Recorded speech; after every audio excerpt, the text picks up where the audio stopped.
ആരാണ് ഹിന്ദുക്കൾ?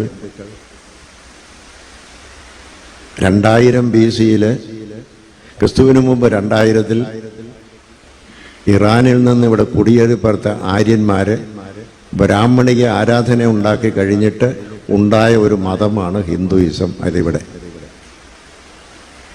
ഇവിടുത്തെ ഇന്ത്യയിൽ ജനിച്ചു വളർന്ന ഒരാര്യനുമില്ല, ഒരു ഹിന്ദുവുമില്ല. എല്ലാവരും ഈ പറയുന്ന ഇറാൻ പ്രദേശത്തു നിന്ന് വന്നവരാണ്.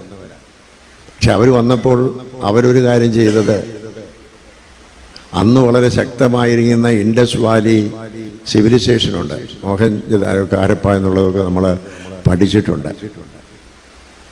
അത് ക്രിസ്തുവിന് മുമ്പ് 4000 BC-യിൽ ദ്രാവിഡന്മാർ മുഖാന്തരം ഉണ്ടായതാണ് ഇൻഡസ് വാലി സിവിലൈസേഷൻ.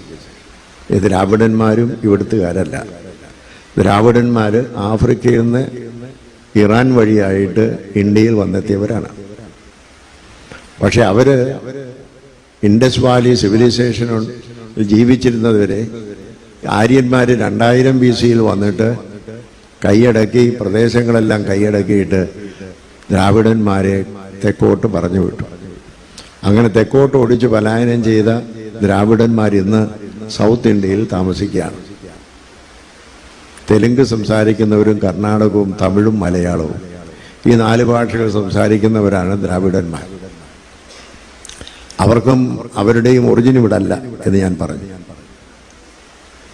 അപ്പോൾ അങ്ങനെ വന്നിരിക്കുന്നതായ ആളുകൾ 2000 BC-യിൽ ഇവിടെ വന്നിരിക്കുന്നവർ പറയാണ് വിദേശികളെല്ലാം തിരിച്ചു പോകണം. ആരാണ് വിദേശി? ആര്യന്മാരാണ് ആദ്യത്തെ കുടിയേറ്റക്കാർ, അതിന് മുമ്പ് ദ്രാവിഡന്മാരാണ്.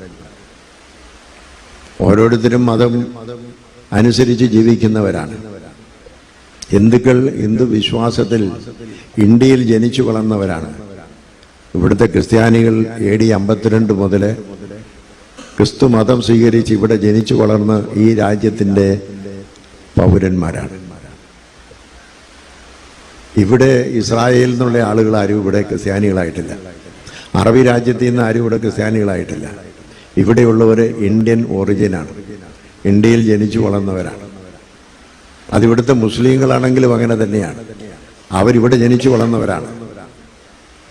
മധ്യപൂർവ്വ ദേശങ്ങളിലുള്ള മുസ്ലിങ്ങളാരും ഇവിടില്ല. ഇവിടെ ജനിച്ചു വളർന്ന മുസ്ലിങ്ങൾ മാത്രമേ ഇവിടെയുള്ളൂ. അപ്പോൾ ആ മതത്തിനും ഇവിടെ നിൽക്കാനുള്ള അവകാശമുണ്ട്, ക്രിസ്തു മതത്തിനുമുണ്ട്, അതുപോലെ ഹിന്ദു മതത്തിനുമുണ്ട്. അതുകൊണ്ട് ഈ മതങ്ങൾ ഉണ്ടാകുന്നതും അതിൻ്റെ ചരിത്രവും അറിയാവുന്ന ആളുകൾ വിദേശികൾ പോകണമെന്ന് പറയുമ്പോൾ